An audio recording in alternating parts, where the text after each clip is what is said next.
Tiny Toys, episode 36. Welcome.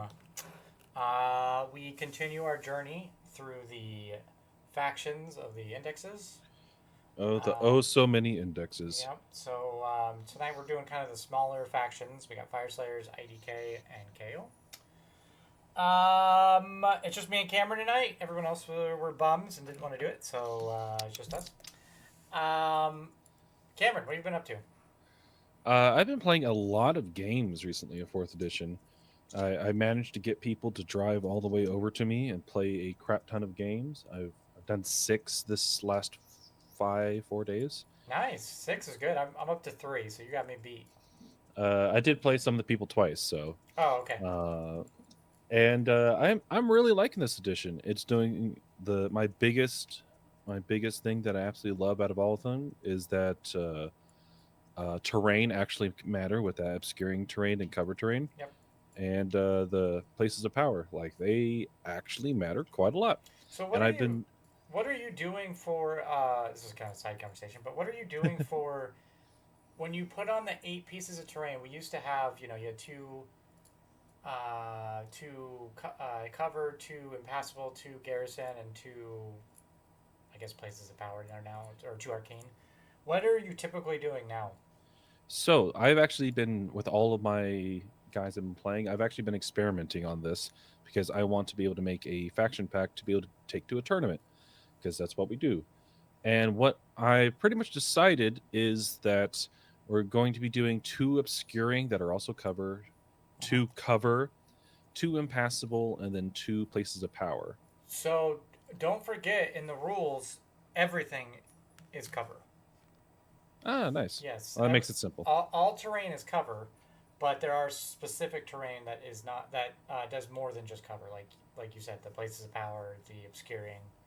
Well, that just makes my job easier. Perfect. I mean, that works for me.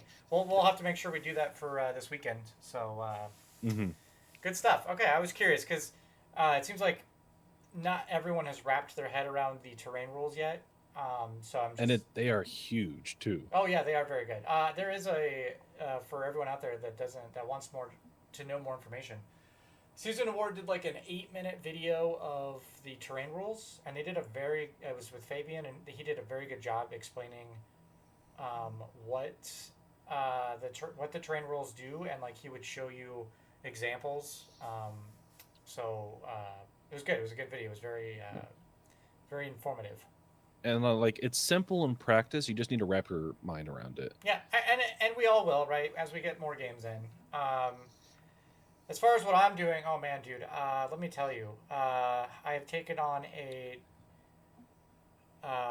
piece of work that I did not expect to get super enamored with, but so with all these indexes come out, like me and Erica, we religiously use AOS reminders, like religiously. We have always been a proponent of new players use AOS reminders, and the guy that used to do them, Davis, is no longer doing it. And not to his fault. It's a lot of work to do to get all that stuff updated. But I can't live without it. So I have since it is a public project, I've taken it and kind of molded it, and I'm about 4 factions in of everything updated. So I know it's a lot of work, but my thought process is the amount of lists that I make in a year will vastly outstrip it. 100%. So I just need to keep up with it. Once I get the bare bones, like again, all of the factions have come out, so it's just a lot of work up front. But it's going. I think I'm gonna ask his permission if I can post it on our domain and just use it for at least the club members. So we'll see what happens. Yeah, that sounds great. Worst case is I have my own local AOS server, so it's AOS reminder server. It's gonna be fun. So yes, yeah. So I've been spending. I know a number of people that we know of that will definitely use that. Perfect. That's good to know. I'm glad all my work isn't going to nothing. So yeah, so that's what I've been doing. A lot of my time has been devoted to that, so I'm still working on that. Cool. All right, and also I have been getting a couple games in, and Fyreslayers specifically. So let's get into it. I'm interested to hear your experience. Yes, it'll be very interesting. All right, so again, this is our Smite GT coming up. If you haven't signed up, please sign up. You get a discount off the cost if you do. So yeah, so definitely sign up for that. It's gonna be a good time. We have finished all of the train. I think we're good. Yeah. I'm so happy it's all we done. also get our objective markers tomorrow, so fun times. Ooh, so we're going to have it for this weekend. We will. Thanks to the guys at 3D6 Wargaming, not sponsored, but they were awesome. Okay. So tier list explanation. Again, I always go through this.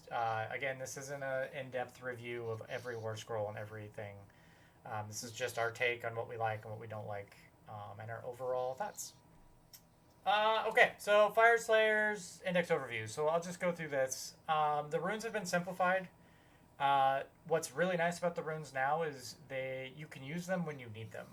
It's not all up front or at the beginning of the hero phase or anything like that. It's you need a rune at a specific time, you can use it in that phase, right? So simplified, but they're very powerful. They're very, very powerful. Holy cow, are they powerful. The sheer fact that a lot of them are just you activate them when you need them. Yes. Is so good. You can add, there's a lot of gotchas too. Like if your opponent doesn't know Fyreslayers very well, it can feel bad because there are specific ways where the opponent picks a battle tactic, and then since you don't activate this rune until you're part of the hero phase, you can activate it and then kind of screw them in a battle tactic. So did you want to kill something? Well, guess what? This turn everybody has a 5-up ward. Yeah, I mean they are very powerful. I do have my gripes about this army though. Some tactics might be difficult, and after playing 3 games, a lot of them are difficult. It is still a once per battle army. There's a lot of once per battle, so you definitely need to understand and know when to use that. They are still slow, but they do have ways to move around. That is not what I dislike about them. We'll get to what I dislike about them in the summary, but that's my overall thoughts. Cameron, any thoughts? I saw a little meme picture that had all of the different once per battle abilities, and it had just how many counts there were for this army, and holy cow, there's just so many of them, and just good luck remembering them. If your opponent will never be able to remember everything. It's, as you said, it's a good gotcha army because there's just so many things that are like, oh wait, no, I could do that just once, but I can do it. Yeah, I mean it's a lot better than what it used to be, but it's still a lot of once per battle stuff. It's probably not the best army to start 4.0 with, but I don't have a whole lot of choices because of the way I'm going through the armies, so this is just the one I'm running. I'm getting good at it though. I'm learning the army quite a bit. So, cool. So let's just get into the battle traits. Okay, so all of these are really good. Every rune in here is fantastic. And just so I don't put my foot in my mouth, I'm pretty sure all of these runes affect the entire army. So it's not just infantry. Yes, I don't think there's anything that affects one unit or another. Yeah, I'm gonna double check though because. And there's just something here for literally everything. Correct. Strike first, 5-up ward. They've got a mortal wound bomb that they can do in an AOE area. Like there's a little bit of everything. What's bad when I think the weakest ruin out of everything just damages all enemy people within 10 inches of every Fyreslayer. Yeah. Every one of these Fyreslayers is army wide, so there's nothing that's like specific to infantry or specific to Magma Dross or anything. It is army wide. They get it. You want a 5-up ward? Your entire army has a 5-up ward. There's no restrictions on distances, minus one of them, which is the Mortal Wound Bomb, but it's like 10 inches from a Fyreslayer unit. So yeah, 10 inches from any Fyreslayer unit. Yeah. And you do damage to each target. So it's really good. All these are fantastic. They are now the thing is you need to make sure you know when to use these. The first game that I played, the first 2 games I played, I did not use these in the way that I should have. Hmm. So you will definitely learn as you play this army when the best time to use those runes are. So Yeah, it's definitely a very big skill play because it's very good abilities. It's just each one is once per game. yes, yep, you only get it once. Very good though. Most of these also last both turns, so Yeah. it's really good. It's really really good. Strike first for 2 turns if they charge into you. It's pretty good. Pretty good. Okay. So, anything else you want to call it on the runes? It, They're fantastic. They're really good. again, the weakest one does mortal wounds to everything within 10 inches of any of your And units. you can buff these, and we'll get into that. All right. So battle formations. These are all okay. They're decent. Uh, I am currently using the Forge Brethren. This gives a lot of people didn't like this, but if you look at all the battle, so essentially what this one is you get +1 to save wholly within your territory. And there's a lot of people that didn't like this, and I understand that most of these are like a 5-up save, 6-up save, so they're not very good. But most of the battle plans, it's very easy to stay wholly within your territory. Especially if you're a slow army, that's not going to Correct. be alpha striking. Right, exactly. So I use this, and it's been working pretty well. You surprisingly get pretty tanky with this army. So um, that's the one I'm taking. I know a lot of people take the +1 to wound for the infantry stuff. It's great. Don't get me wrong. I'm digging the Forge Brethren right now. So, any Yeah, thoughts on these? they're all good. I think I'll go with the weakest one, which is I think would be +2 health to Magmadroths, which is Army it's dependent. good. Army dependent. It's situational, right? Yeah, you're gonna get maybe 8 more health, 10 if you like really focus into it. Yeah, yeah, It's like, which is good. It's just it's not that much in the end of the day.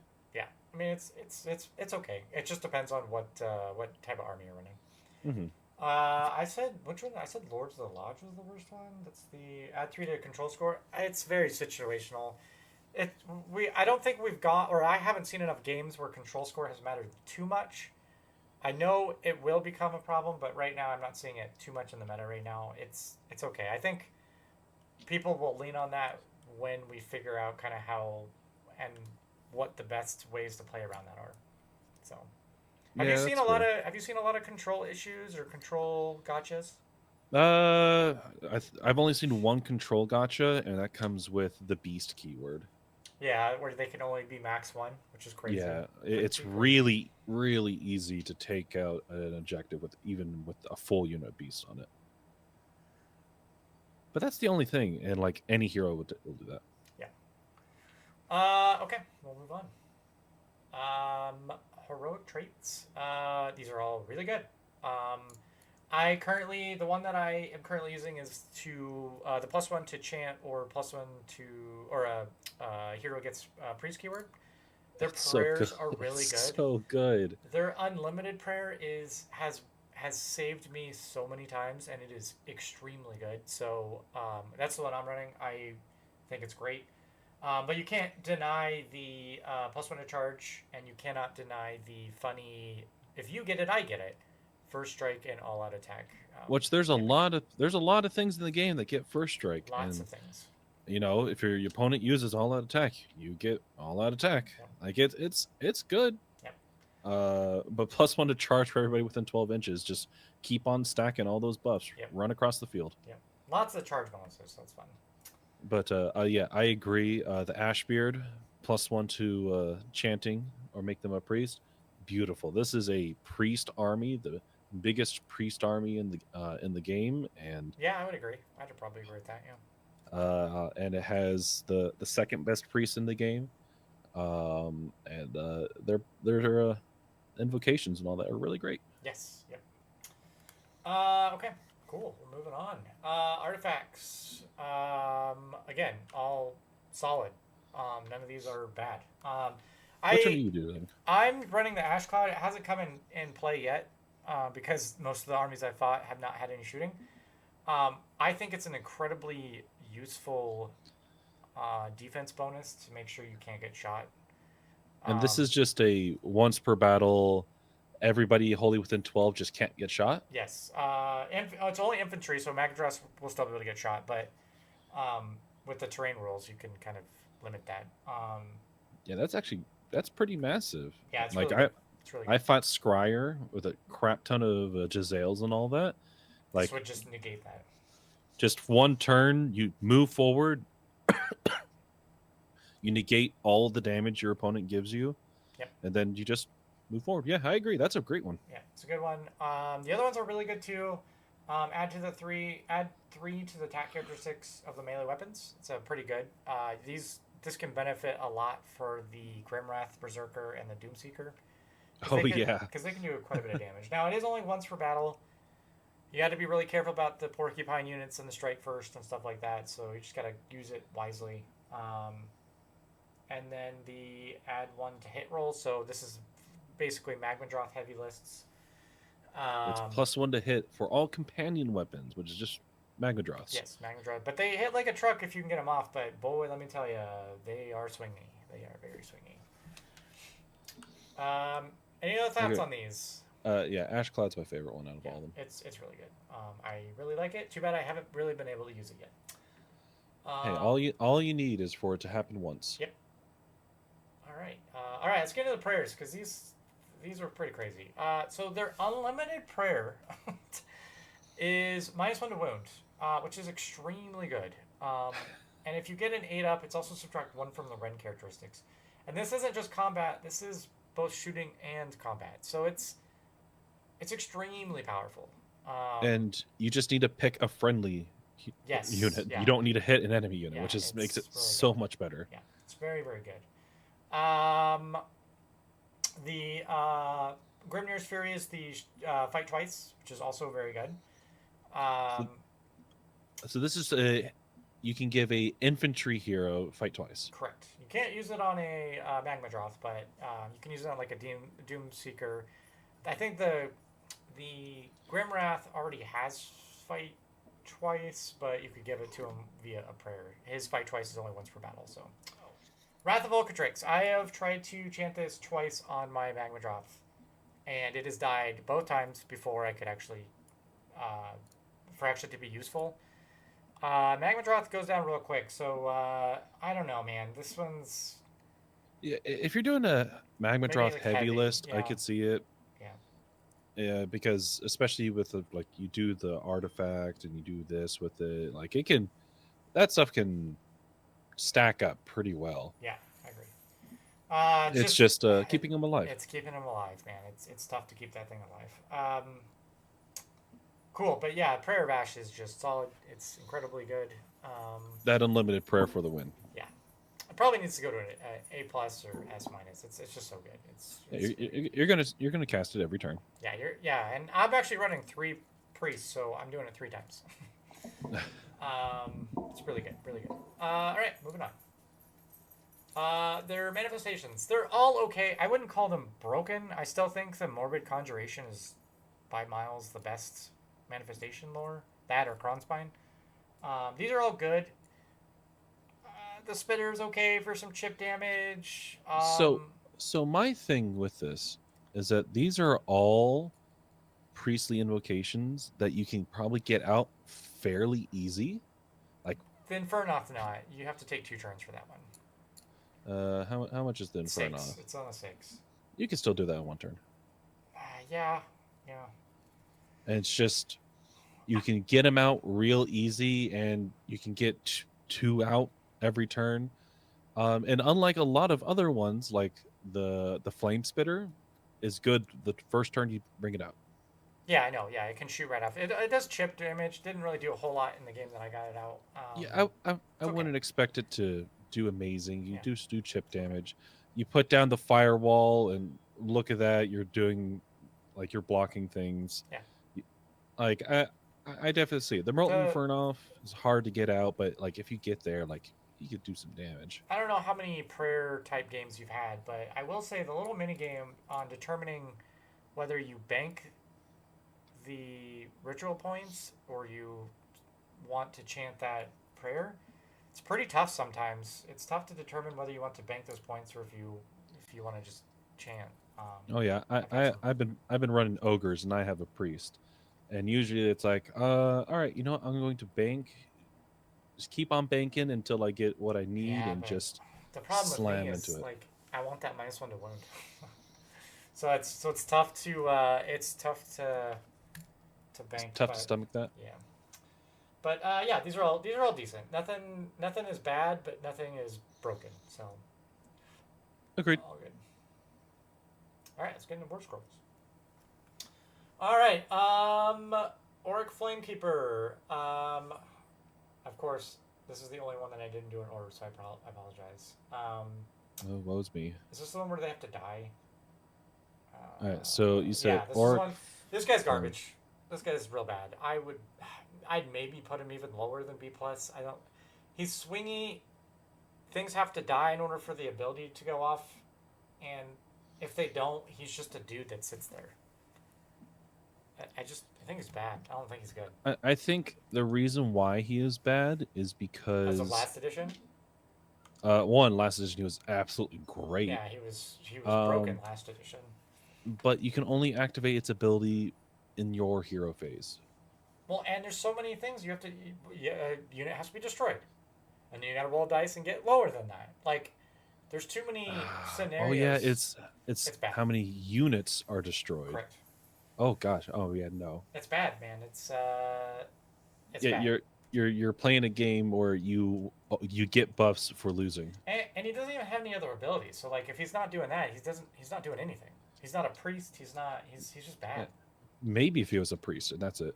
Yeah, I agree. He's just bad. Agreed. Or a Flamekeeper, don't like. Yeah. I want to give him a B. Yeah. I think I'm gonna put him as a C plus. He's bad. Hold on, I'm actually gonna make that change. The one on here that's really good is the Rune Master. I'm running. Not only is he good, I'm running 2 of them. Yeah, I would consider him the second best to probably the best priest in the entire game. Yeah, he is great. You can get the bonuses with the heroic trait plus the +1 from the pizza oven. So he's +2. With the +1 for places of power. Yeah, so it's really good. A double priest with +3 to prayer. Yeah. And that's why I was saying you need to roll a 3 up to get that Inferno. Yep. But I'm running 2 of these guys. Having 5 prayers a turn is pretty good. Oh yeah, I could definitely see that. Yeah. The other thing I would probably do the same. The other thing is the Magmadroth, the Rune Father on Magmadroth. I'm running him for the +1 to attacks. I will say this. I don't think he's worth 350 points. He really hasn't done anything in my games other than the +1 to attacks. You know what? That's the entire reason why you're going to take him. For 350 though, man. Yeah, but for 350, you go from 2 attacks to 3 attacks for multiple models. I know. Don't get me wrong. It's a 12-inch bubble. It's still a 12-inch bubble, but 1.5 increase to most of your guys' attacks were. I cannot say how useful, or I cannot say how good that +1 to attacks is. It's incredible. I can't stress it enough. It's really good, but. Everything else on that, I don't know, man. It's yeah. He's a big piece that you can go ahead and focus on to try to kill. Yeah. Which I understand. It's a big risk, but it's a big reward. Yeah. I'm also running the Rune Father. Believe it or not, there is no bonuses in the entire index that gives you +1 to hit in the entire thing. So this is really the only way to get it is using the Rune Father and using a retinue. Being able to do this on Hearthguard Berserkers, getting them to 2s, 3s is extremely good. So that's why I'm using him. He's a little expensive. The Rune Father does get a 4-up ward as well, so that's good. So, I mean, I could probably take him out for something else, but... Like, the +1 to hit's good, but it's a very conditional +1. I know, man, but... You get Hearthguard Berserkers. If anything gives them -1 to hit, those guys are garbage. 4s to hit is just not going to work for Hearthguard. So yeah, I guess. I don't know. All out attack too. You get that too. I don't know. I could probably take him out. He's okay. Cool. Anything else? No, the Auric Rudemaster, way to go. If one might not be enough, take two. Yeah, he's extremely good. 190 points is a little pricey, but for a 2 prayer, it's not that bad. 380 points for 4 prayers. Yeah, pretty good, pretty good. Is he also the one that increases the? Oh, yeah, we didn't even go through his actual best Yeah, ability. like the Oh best my gosh, ability in the entire thing. We just talked about his prayers, and he's getting 2 of them. So beside being one of the best prayers in the entire yeah, game, he's your buffer for your runes. So he gives all kinds of buffs for your runes, whether it's crit mortals, or no, wait, it's not crit mortals. Hold on, let me get him. So the way he works is every single time you succeed on taking doing a prayer, you get a little token. Yep. And by spending 3 tokens, whenever you activate one of your Urgold abilities, you can upgrade it. Correct. And they're really good. It's stuff like, were you going to head and that 10-inch range damage everything? It's now 16-inch range. If you're getting your strike first, you're also getting +1 to wound. Yeah. Did you run in charge? +1 to now run it's in charge. +1 to run in charge as well. Really +1 to rend characteristics for melee when you do the crit mortal one, which is really good. I will say there is an FAQ in here that needs to be changed. Oh. Currently, Rune of Relentless Zeal, which is the +1 to run in charge, is not good. And the reason that is because you use the Rune of Relentless Zeal in the charge phase. So you can't get +1 to run. Oh. So that was a oversight from them. I'm sure it's going to get FAQ'd to be in the movement phase. I've just been doing it in the movement phase, which I'm sure. That's very funny. I'm glad that I'm glad someone caught that. Yeah, it definitely needs to be changed. It's a stupid thing. Most players aren't going to care if you do it in the movement phase. If anything, you're showing your hand. So exactly. That's what I've been doing. So yeah, but yeah, Rune Master is really good. I'm running 2 of these, so I'm popping these 3 as much as I can to get these bonuses. So and it's super good. Yeah, taking 2 of them, that means that you can probably guarantee the upgrade for every single prayer you do, every single Urgold ability. You know what? Does this stack? It is a passive, so it would not stack. Correct. You're right. It does not. That'd be crazy. That'd be very crazy if it stacked, but not that. Yeah. Okay. Anyway. Not that it needs it. Yeah. Not that it needs it. Okay. Moving on. So, Rune Smiter. I'm actually thinking about switching my list up to put one of these in, or potentially Auric Rune Smiter. He's your teleport guy. He's your deep strike. The best mechanic for the Rune Smiter, I wish I had Auric Hearthguard. We'll get there in a minute, but the Auric Hearthguard hit like a truck. Their shooting attack is amazing, and it's 12 inches. So you deep strike this guy for a battle tactic, you shoot, and now your forces are split, and now you're splitting up their forces as well. So I'm actually surprised you're not taking this guy already. I think he's like top 5 best unit in this entire army. He's good. There's no denying that he's not good. I wanted to try something a little bit different, and I didn't have enough points. But it's 120 point tax to be able to deep strike another unit, which I'll let you know. Deep striking units gives you battle tactics. Minus one of them. One of them you can't, but yes, for the most part it does. There's 2 battle tactics you could take right off the back from him. Yes, not wrong.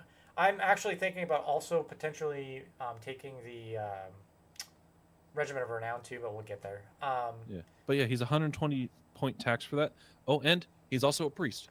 If I had Auric Hearthguard, I would put him in an instant. I would say if you have like 10 Auric Hearthguard, and I lost Cameron. He'll be back in a second. It always happens. Yep. I don't know what it is. If you had 10 Auric Hearthguard. Yeah, if you had 10 Auric Hearthguard and the Rune Smiter, it's almost an auto include for me. It's such useful tech for that. And the 12-inch range, it's just perfect. Unfortunately, I don't have any aura card so can't do it. But yeah, he's the best person on this page by miles. So He's good. pretty good. What else? The Rune Smiter on Magmadroth is actually pretty decent if you want something that, like, the War Scroll doesn't hit hard, but that Rampage does hit hard. D3 plus 3 damage is pretty good. Yeah, that's pretty good. And it's pretty easy to get off, so it's really good. But that's the only thing the dude's really giving you, so meh. Yeah, 340 points. He's also priest. He's also a priest, so you get that too. If you're doing all Magmadroth list, he's good. Yeah. That's about it. Nothing really else to talk about here. Yeah, Magmadroths are okay. They lost a lot of tankiness. They gained a 6-up ward, but it's like, Yeah. Everything in the army has a 6-up ward, so you get that just straight across. So it's nice. You can bump that up quite a bit too. All right, moving on. Let's get into this. All right, so these guys, they're okay. I definitely probably ranked the Berserker probably too high. I don't know if he's that good. For 110 points, he's good. So this is the Grim Wrath Berserker. Yeah, he basically goes in. He gives a buff to himself. I think he gets +1 to hit and wound against, or he has to have someone with him. What was it? I keep getting him and the Doomseeker. Oh yeah, the Grim Wrath Berserker. So it's once per game. You can just fight twice. Yep, which is good. Which is good, and it is. Let's see. While this unit is wholly within 6 inches of another, you get +1 to hit. And +1 to ward. So he's essentially +1 to ward. He can essentially get a 4-up ward if he's next to a hero, not even an infantry hero, just a hero and Hearthguard Berserkers, because they give you a 5-up ward. So now he's on a 4-up ward because it's just +1 to the wardens. So he can get to a 4-up ward, but he's still dying really quick. 5-up save, he just goes down really quick. Oh, I see another FAQ that needs to happen. Uh-oh. And it also has, I will not be stopped. Add +1 to charge rolls for this unit, comma, and +1 to save rolls for this unit while it is in combat. Okay, there's a comma there. I was about to say +1 to charge while in combat. Oh yeah. Yeah, so +1 to charge, +1 to save when it's in combat. You're not using that though. You're doing them for you're doing the +1 to hit, +1 to ward. Yeah, exactly. Yeah. Because he's on a 5-up save, that 4-up save, meh. I guess you technically get him to a 4-up ignoring 1 with that battle formation. He's a good hero for if like a 1-shot wonder. Yeah. Again, he's 110 points. He's cheap. He's super cheap. So he's a filler. That's what he is. And he does work that way. He is a filler. He's like I call the heroes that can go in regiments lieutenants. So he's kind of a lieutenant type dude. Okay, yeah. Doomseeker is relatively kind of the same. You pick a query, and you get +1 to hit and wound against that, which is good. So he'll be on 5 attacks, 2s, 1 rend, 2 damage. If he takes any damage, you buff the damage. But again, this dude's dying to a swift breeze. Yeah. I love the meme of the Grimhold Exile. I think it's very, very funny. I don't think it's useful. Oh, like going up against like a monster Archeon or something? Yeah, because it's once per battle when you fight. Instead, you just roll a number of dice equal to the health. Bad, because you get to do that before they fight. So no, you do not. It's a fight ability. So which means that you have to activate someone. You have to either fight with his profile or use that ability. You are correct. Yep. And it also means that you're almost guaranteed not to kill your opponent unless they're already at half health. Yeah, he's just not. How many points is he? He's 150? Yeah, no. 150. Like, there are some edge cases. Like, throw this against a Mega Gargant and just laugh. I mean, sure. But that's about it. Yeah, but the Mega Gargant's going to kill it even before it gets to him. Exactly. I don't know. Not a fan. If it was an ability that wasn't a fight ability, I think it'd be amazing. I think it would be really, really powerful. Yeah. But it's not. Yeah. All right, moving on. Auric Hearthguard need to go up. They need to be at least a B+, A-. Their shooting attack is really good. Where are they? They are right here. 12-inch range, 2 attacks, 4 threes, 1 D3 damage. And get 10 of these guys. You can get pretty high on this. Still 4 up to hit, which is kind of a bummer, but you know, all at attack, you're fine. You're good to go.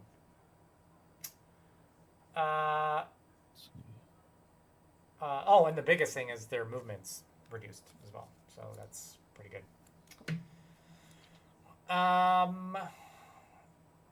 What else we have on here?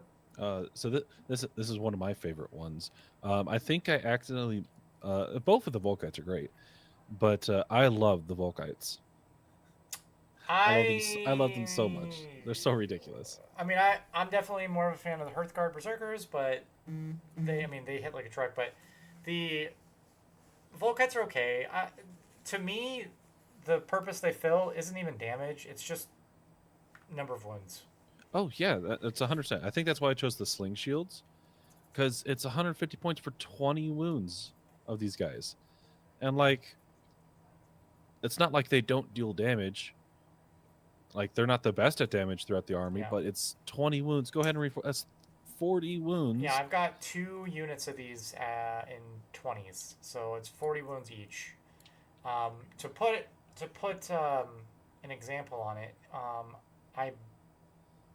I popped the 5-up ward, and I did -1 to wound on them.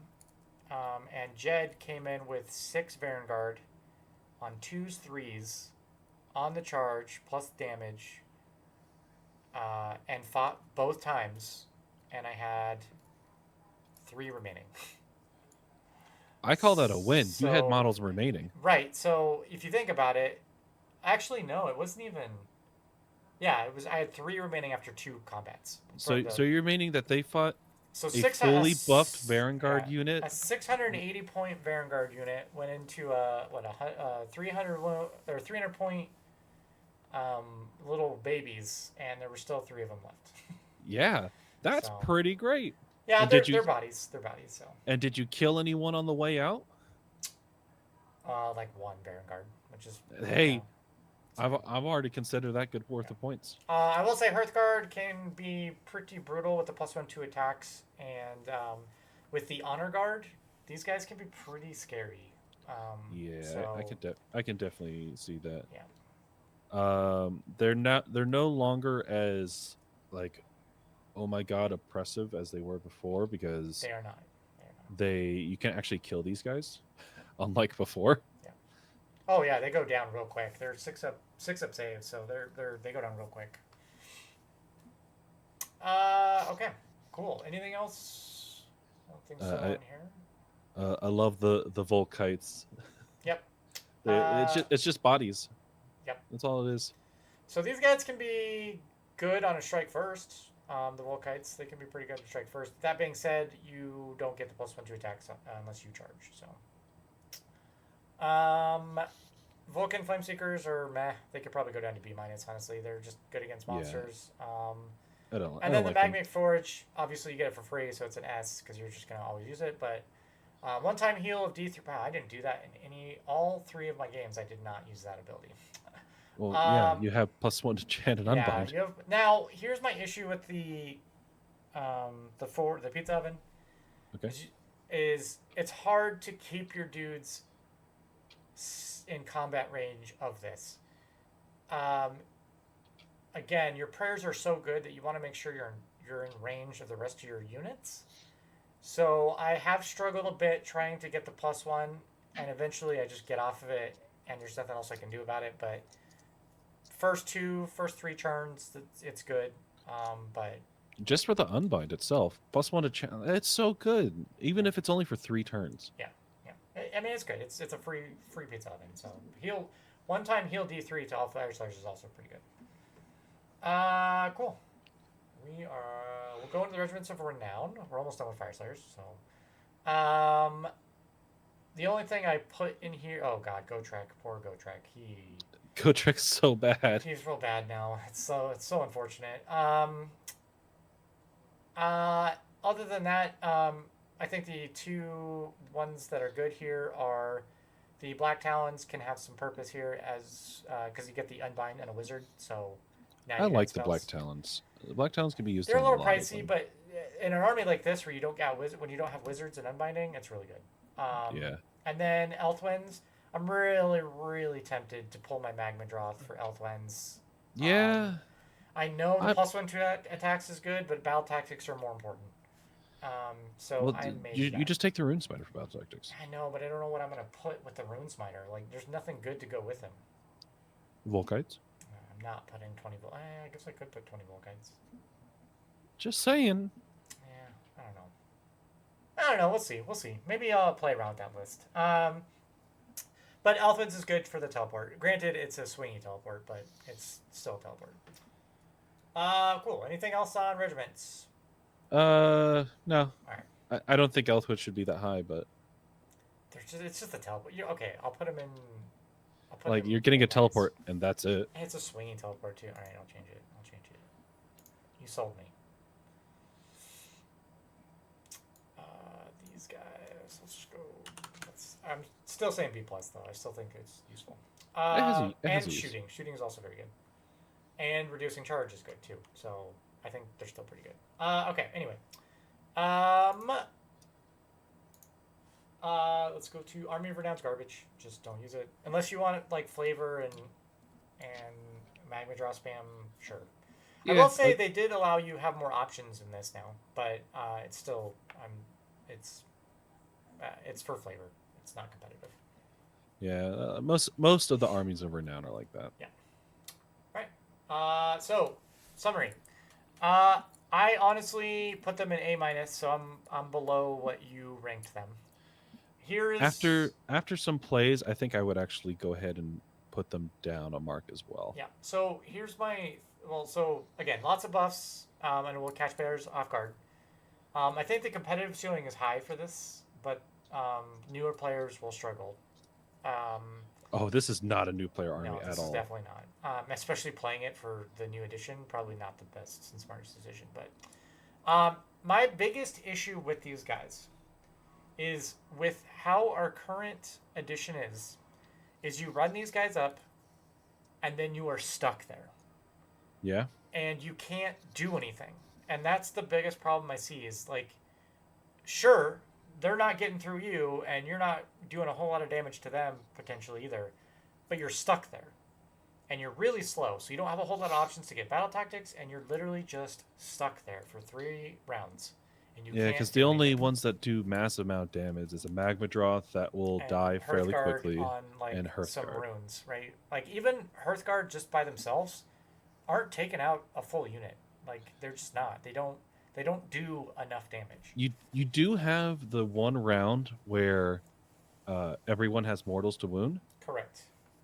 And that's super good. It's just you only have one round of that.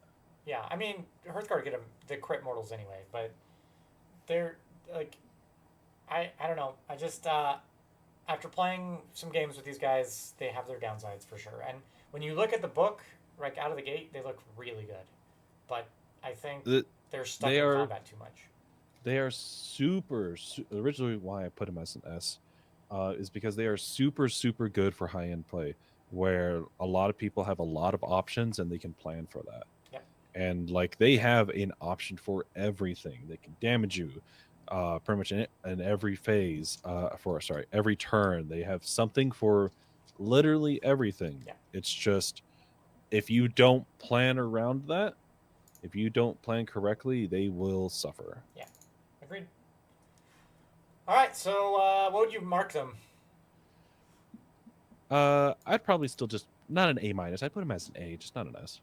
Yeah. All right. Fair enough. We're close. We're close. I think I'm a little down on them right now, but yeah, I still think they have really good. Just because a lot of their stuff is cheap, like 20 Volkites for 300 points. After looking at the next 2 armies we're gonna go through, these guys are cheap. Exactly, and that's why I'm like, all right, they are still really good. Yeah. All right, let's move to. Oh, the other thing to be said about Fyreslayers, just real quick, not having Battle Shock is a huge win. just not having to deal with any of that is really good. Anyway. All right, so let's get into IDK. Not an army I'm particularly super, like I have them. I don't play them very often, so, you know, I'm not super detailed in this army, but, you know. I've played against them quite a bit. Okay. I wouldn't say I wouldn't say have a lot of experience with them, but I do have some experience with them. Okay, so from the previous edition, they play a little differently than they used to. Okay. They are still your glass cannon army, but boy, they have a lot of mobility in here, like more than they used to in the 3rd edition. It's insane. Their tides are the same as before, so strike first on round 3. That's the one that everyone is fearful for, and it's still there. Like it's good, but it still has a lot. It still has a lot of stuff. Oh yeah, for sure. They're also really good at scoring. They can complete a lot of the battle tactics. So going through the scrolls, a lot of the saves went from 4s to 5s, so they're a lot less. Yeah, they became a lot. I think like almost everything except a few heroes lost a save. Yeah. Which they're extremely squishy. Now that being said, some of the monsters and the bigger things got some glow ups, especially for this edition. Yeah, we'll go through it. Any other overview? Anything else for an overview for them? Just for an overview, they play relatively the same, except they're simplified. Yeah, to a certain point. Yeah, I agree. And it definitely wants you to play a certain way. Yeah, I agree with that too, for sure. And we'll get into it. All right, let's go through the battle traits. Again, the table is still super good, right? You get -1 to hit, and for both combat and shooting, as long as you didn't charge, right? So no counter charge shenanigans. You don't get it if you get that, which would be super good. So what the trait is every round there's a different effect, and the first one is the low tide, and just -1 to hit, and just from everything, just from shooting, right? No, it's from both combat and shooting.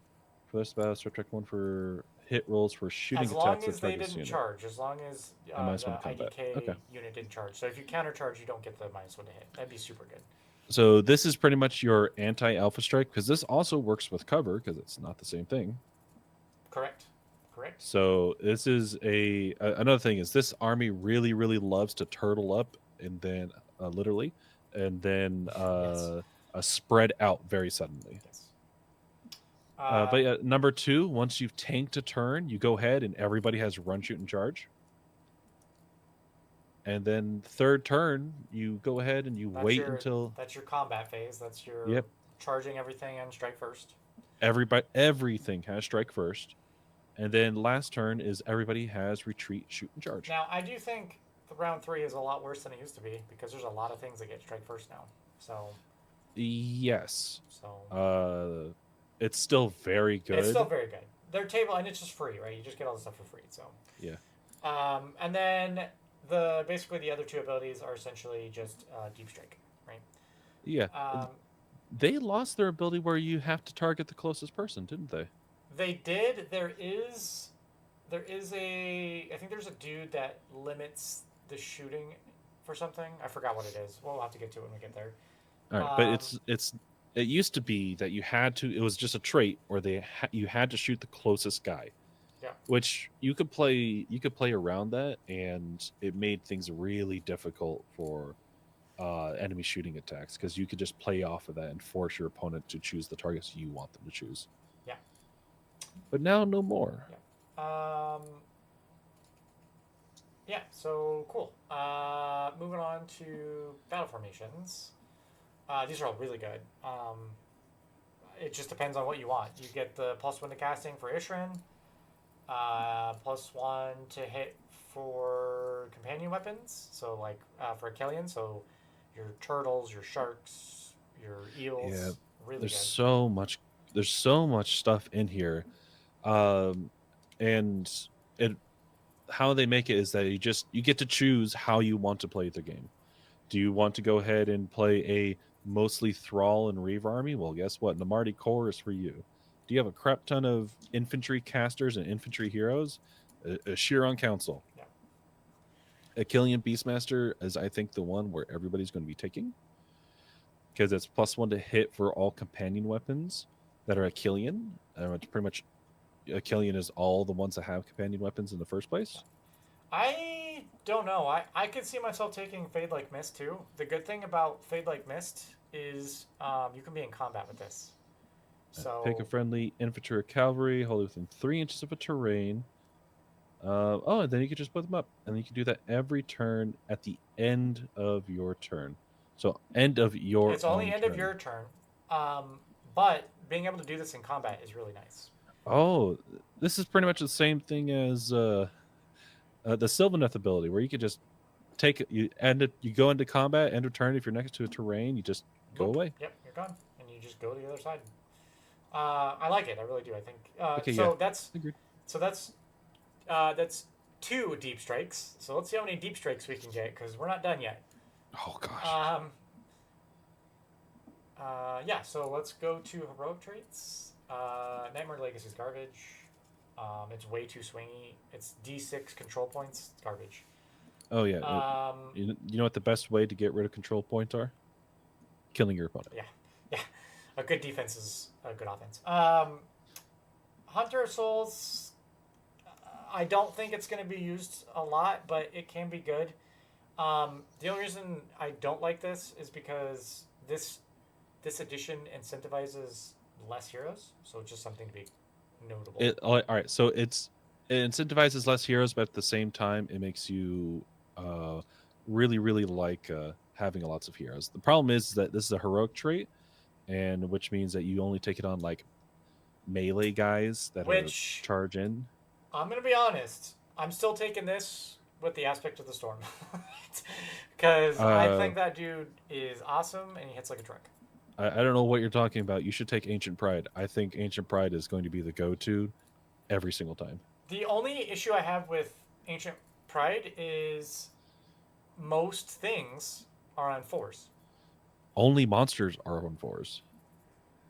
And you know what? They could still all-out attack to get on 3s. What do you mean monsters are on 4s? Big tanky guys are on 4s. Big tanky guys are 4s 2s. And they're going to almost always all-out attack, putting on 3s. Especially if they're going to attack your big guy. Don't get me wrong, it's good. I just think with this edition, there's a lot of things that hit on 4s already, so it's like, okay. And sure. there's a lot of shooting that's going to go ahead and attack you that are going to be buffed up because they're going to try to kill this guy.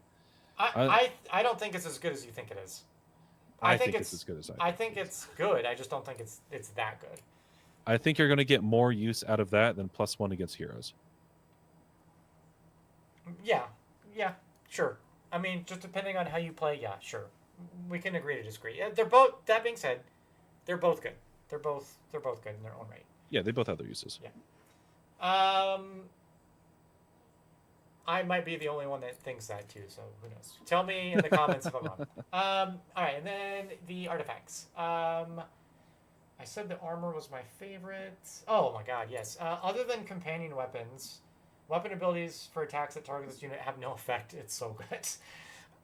So good. Your honor guard that has +1 to hero or +1 to cav, or what? Oh, I guess there wouldn't be a cav. I guess +1 to infantry would be a good one. It just doesn't work. It's just you don't get it. Crit mortals. Crit mortals, nothing. Yeah. Crit auto wounds, yeah. no, nothing. Yeah, it's really good. Oh yeah, you're gonna take that every single time, unless you're going super heavy cav. Not even that. Like, unless you're doing because this is an artifact, all of your heroes, like, you're not taking a Killian King, or you're not taking one of the aspects. And then I'd probably choose Delicious Morsel.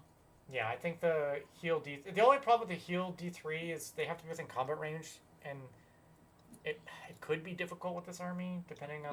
It's the end of any movement phase, and you put them next to a turtle and a whole bunch of sharks. It's every turn, right? So you're healing exactly every turn, which is really good. 2d3 around just to as many people next to you. We'll see how long your cavalry even lasts. They might be dead before you can use it. So you're right. It is cavalry. I didn't see that. Yeah. Okay. Armor is great. Yeah, it's so good. Okay. These are the spell lores. They're all good.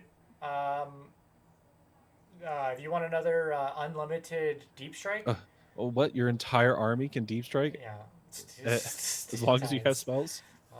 yeah. So there's the third deep strike. It's kind of nuts how much deep strike this army has, but yeah. You have a low save. Do you want to go ahead and lower the rend? The problem is just I don't know. I don't remember. There's a lot of charge shenanigans with this army, so like you got to be real careful about deep striking. It could be a trap, right? So just be careful. And also it's a 12-inch range, which means it's very, very. Yeah. It's not going to happen. Yeah. Yep. Fair point. And then everybody needs an anti-infantry in this edition. So pressure of the deep. Yep. Yeah. It's your 5-ups doom rolls. Yep. Just in case your opponent wants to take 40 zombies or something like that. Yep. The good note about that one is it's 18-inch range, which is very good. Yes. Yeah, Arcane is short range, so it incentivizes you to put your casters in range, so cool. Anything else on this? No, it's just, hey, more teleports. More deep strike. Everyone needs more deep strike. All right, now I went in order now, so you don't have to jump around. Oh, thank you. Okay, I am way higher on this guy than Warhammer Weekly, that's for sure. They did not like Aspect of the Storm. I disagree. I think this dude is awesome. He finally has a purpose now than just sitting on the shelf. The fact that he can retreat and charge to get the +1 to damage, and he can retreat for free, basically, is very good. He adds +1 to wound for everything. Yeah, and his rampage is swingy, so whatever. All right. I see his use. All right. The problem is I don't think he does that much damage. 3 damage, 2 rend? But only 6 attacks. I mean, yeah. Look, the problem is 4 through, and then they save 1. You're doing 9 damage? Yeah. For 330 points? That's a lot of points. Yeah, fair. But +1 to wound is really good for this army too. Yeah, but you're only doing that for the melee units. You're not doing it for the range, which your entire army is filled with range. Well, I guess it's +1 to wound while they're wholly within, so you can get that. It's just, I'm looking at like the previous one where the Auric King. Yeah, but you can't put it against the old one because the old one was. No. I'm thinking Fyreslayers. Oh. Like 350 points for the Magmadroth. Oh, I'd take this guy over the Magmadroth. Would you? 100%. This guy's not going to kill a Magmadroth. The Magmadroth's not going to kill this guy either. Yeah, but he's also doing +1 to attack and everything, and you're going to take damage for attacking the Magmadroth. I mean, sure, I get what you're saying. 3-up save is nothing. 3 at 5-up is nothing to sneeze on. Especially if you make it so your opponent misses on 1 through 3s. Okay, yeah, sure. All right, yeah. Maybe he's a little too expensive. He's good. I'm maybe just worried that he's very expensive. Maybe at 300, I would take him. 330 is. I still like him. I think he's one of my favorite units in the army, so I'm taking him. But that's just because I'm crazy. No, I get you. I think he's good. I just don't think he's 330 points good. Fair enough. And you know what? I can't complain about that because I don't think the Magmadroth is 350. So we're on the same page. Yeah. I just look at things like he almost does as much damage as any of the infantry heroes in Fyreslayers. Yep. And I'm probably not going to be the only, or I'm probably going to be the only person that thinks the Aspect of the Sea isn't all that great. I think he's fine. He's 350 for a 2-caster, but my issue with him is he's incentivized to move up the board with his stupid spell, and you're just putting him in danger. And he's not going to take anything out. He doesn't do a lot of damage. Let's see. He's got a 12-inch range, and his spell's 12 inches. So you're moving this guy up the board. I can agree with you there. 350 points, man. I don't know.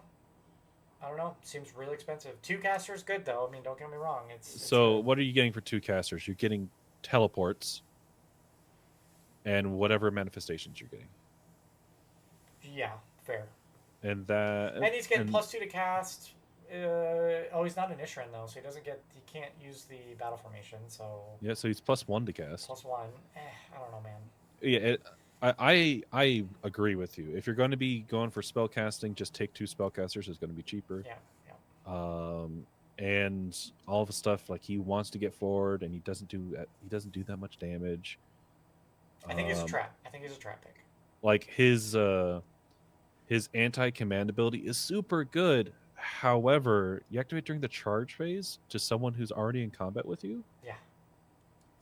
So I mean, yeah. I don't know, man. I think he's a trap pick. I think he's 350 points, man. It's expensive. It's pricey. It's very, very expensive. And, like, his use is, like, the edge case use, I can definitely see this, is that you teleport him and then you Tsunami of Terror 3 people. Sure. And that's where all of his points go to, is you being able to do that. And then hope he doesn't die. Yep. Which, then, if you build towards it, hope for that 7-up after you casted the teleport. And, like, it'll pay off dividends. It's just good luck. Let's talk about another one that I think is way overcosted. Jesus, Volturnos is so... I get it. The +1 to attacks is super good. I'm not discounting that, but 8 wounds for 270 points. And the only ward he gets is against prayers and spells. Dude, I don't know, man. This thing is going to get removed very quickly. Yeah. You have to... So, in previous editions, you would take Volturnos and just yeet him up the board and kill anything you wanted. He would just destroy whatever. He is good for the Alpha Strike. I mean, he's the same profile as the Storm for his attacks. Supreme Lord of the Tides. Yeah, no, I know. I get you. I get what you're saying. But I don't think he plays the same way anymore. Yeah, you're taking all of his points over the normal king to be able to do that ability. This reminds me of the Magmadroth issue, where, like, you're only taking the Magmadroth for that +1 to attacks. Yeah, and agreed. At least the Magmadroth has 14 wounds. He has a 3-up save. Yeah, dude, I don't know. 270 seems steep to me. Seems really expensive. I'm probably taking just the regular Achillean King. And, like, the Leviathans and all that, they'll get a +1 to hit while they're within 12 inches of them, which is pretty good. But it's only combo attack, so it's not shooting. I think what you need to do with him, and I guess you just keep him back until round 3, and then just yeet everything in. Exactly. He's good for that. Suddenly everybody's in, and we're going to try to kill everything. Yeah. Sure. 270. Yeah, sure. It's fine. He's fine. I mean, I didn't rank him that bad, so he's fine. Yeah, like, he's not bad. It's just he's a little bit expensive. Killing King is 200, so I also think he's expensive.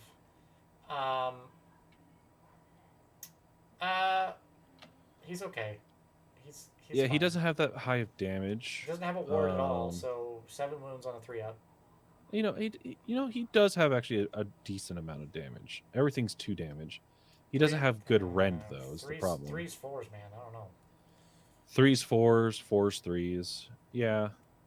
Okay, I'm probably taking Volturnos over this guy. Exactly. For 70 more points, getting the +1 to attacks and +1 to hit. All right, you sold me. When you're comparing the two. Yeah, you sold me.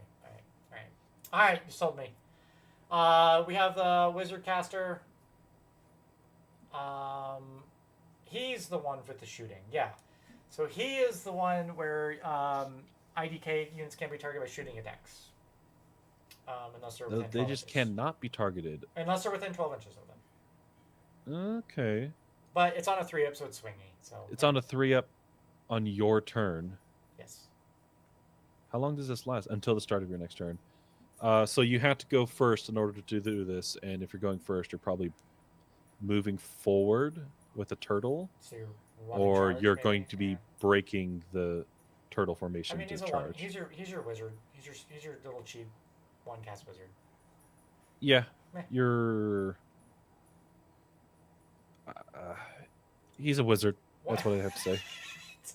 Let's talk about the worst one, Lotan. Jesus, he's just a pass. Just bye. Oh, No? he was so good. He's just bad. He's just not good. He doesn't do really anything for your army. He gives you +1 to casting for Isherin, sure, Oh, but he's not a caster himself. no, he's bad. He's Oh. bad. It sucks too because he's such a cool model. It's just he's just not gonna be used. You know, if you're taking 5 of that Tidecaster, Okay, sure. you know, For up there Mimi list, great. for a Mimi list, which you'll lose half of all of your stuff And it's because funny, too, their 'cause ability his- is once per turn. I mean, he couldn't even be good at attacks because he's got 8 attacks and they're all companion. So whatever, man. It's fine. He's just bad. Yeah. All right. On this one, Soul Scryer. He's a wizard. No, Lotan is not a wizard. No, the Soul Scryer. Soul Scryer is a wizard, yeah. He's a great one caster that can assist in the Deep Strike ability. So this is the one where you can do 7 inches from enemy units. 100% better. Yeah, 100%. You're going to be taking this guy. Yep. And then you can potentially add 1 to win rolls for IDK units. So. Yeah, just you're going to be taking this guy. Yep. Especially with the teleporting ability that you have, like. Yeah, he's going to be in most lists for sure. I definitely see him being probably one of the most used heroes. All the other ones are okay. Soul Render is fine. He's not nearly as good as he used to be, but he's okay. He's fine. So the Soul Render. Yeah, Soul Render. I think he wasn't in the previous edition. He was the one that returned models, the Marty models, right? Yeah, and he still does that. It's not nearly as good though. It's not nearly as much. However, he can choose 3 different friendlies, so you can do more than one. Sure. Also, you have one of the best abilities ever, sure. the Hangman's Knot. Yeah, sure. I mean, And you know do what? get to do it before combat. You do get It's fight, exactly. So sure. Go ahead and charge me with your Fyreslayer heroes. I'm just going to instantly kill them before sure. they can do anything. Sure. He's okay. I don't know if maybe in heavy Namarti lists, sure. I can see someone taking 2 of these guys in a Namarti list, to be very specific. And I'll let you know, the Marty are cheap. They are very cheap. You're not wrong there. They are very cheap. The Thrall Master as well. Also, that one's on order because it's a hero, and I couldn't obviously put it in different order. But I actually really like the Soul Render. Now that the more I think about him, the more I really like him. I just don't. I'm playing in a different list though, so I'm not running heavy Namarti. So to me, I don't really need him. Yes, you only play him in a Namarti list. Correct. But if you're playing a Namarti list, like I could see 2, maybe 3 of them. Well, if you're playing a Namarti list, you're going to take the Thrall Master as well. So. Yeah, like they have their uses, and they're both lieutenants? Is that what that was? Achillean Thrall Master's lieutenant. Isherin is its own, so he's your own drop. He's a drop, which sucks. That's another thing. Is like that sucks because you definitely don't want to be a lot of drops in this army. No. Well, actually, it doesn't really matter too much. You're going to be dropping in anyways. First turn, you can have -1, -2. Yeah, I guess it's list dependent, matchup dependent for sure. Turtle gives you +1 to what? Save? Is that what it was? Yeah, we'll get to the turtle. All right. Anything else on this? No. The Soul Render is my my favorite because it's a meme. Okay, great. All right. So your favorite unit was the Alapex, which is still decent. I think it's swingy for 190 points, but I love the Alapex. Alapex has always been my favorite model. I just love the model itself. It is very expensive though. It is very expensive. It's swingy.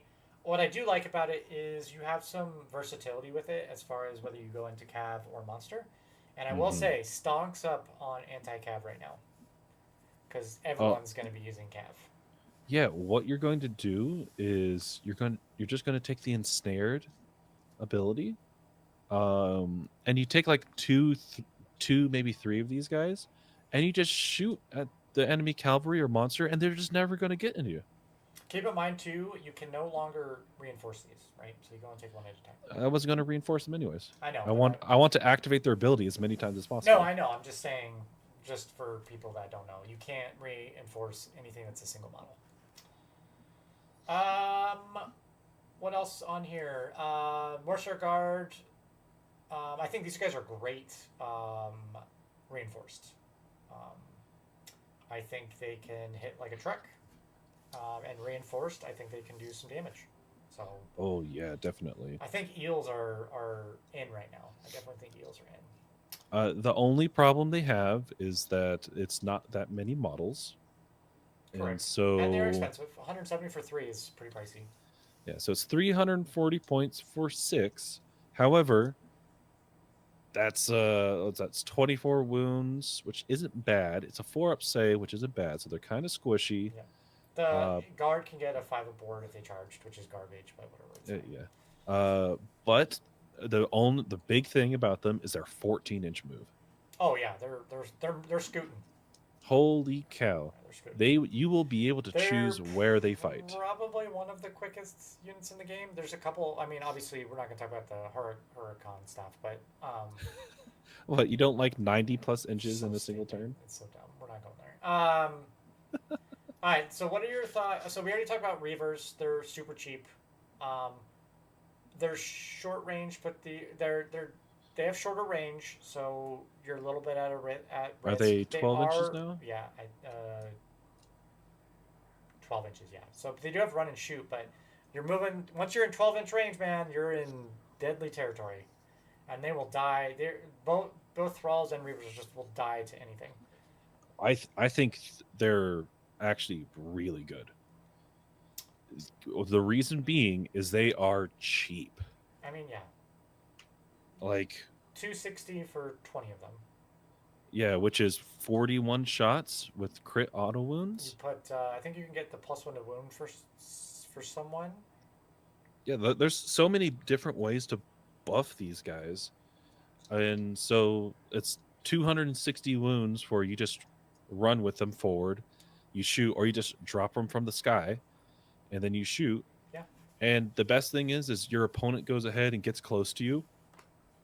Who cares if the Reavers are going to die? They were going to die anyways. And then you just cover fire with them. I would hate these guys more if they did not have crit auto wounds, but the fact that they have crit auto wound makes them good, in my opinion. Yes, 100%. And they have a rend. Yeah.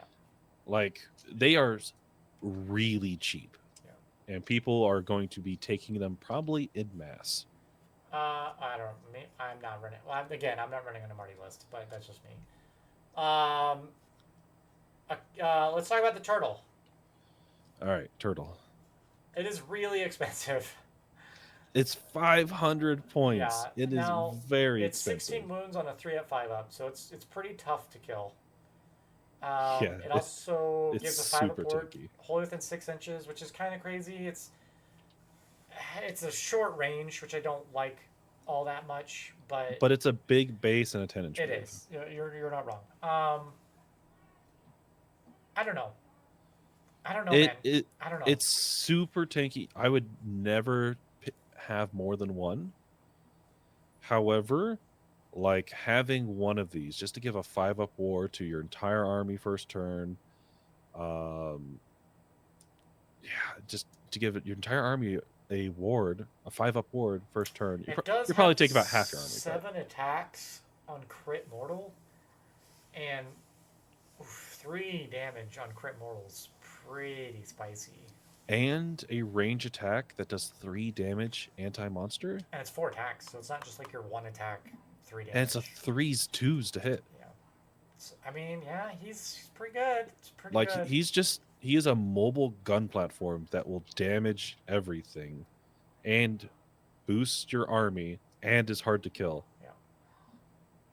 Like I think he's too expensive to take more than one. But he's really good. I want to test him. I can't wait to get some of my IDK back to test some of Idon lists because I do love the model. It's really cool. I think he is good. Yeah, well, we'll see. We'll see how it shakes up. I know there's a guy running IDK this weekend, so we'll see. Ooh, can't wait. I don't think he's running a turtle though. All right, and then last but not least, the Gloomtide Shipwreck, free +1 to save. It's not the ward anymore. It's +1 to save, wholly within 6. And thralls are good. I mean, they're pretty good. Thralls, Cheapest again, chips. it's one of those ridiculously good picks. because they're so cheap They're and so you'll get cheap. so many I mean, attacks. they're anti-infantry +2 rend, right? So like you're 2 rend on And 20 if you're attacks. not fighting and you're fighting a monster, they're 2 damage each. Yeah, pretty good for 120 points. Pretty good. You're gonna reinforce 240 points for 41 attacks, where it will probably kill most things it goes into. Now I will And say there's a lot of debuffs in this game now, and it's harder to get damage through. But yes, it's good for the efficiency for what it is. yeah, the thing about them is they're just so cheap. Yeah. All right. Regiments of Renown. All these are bad except maybe Black Talons. I could potentially see that in this. Yeah, I could see Black Talon. They're kind of versatile, so they can kind of go in a lot of stuff. But that's about So it. if I remember correctly, also with Black Talon, their spellcaster that comes with it is an Idoneth Deepen, so they get access to the lore.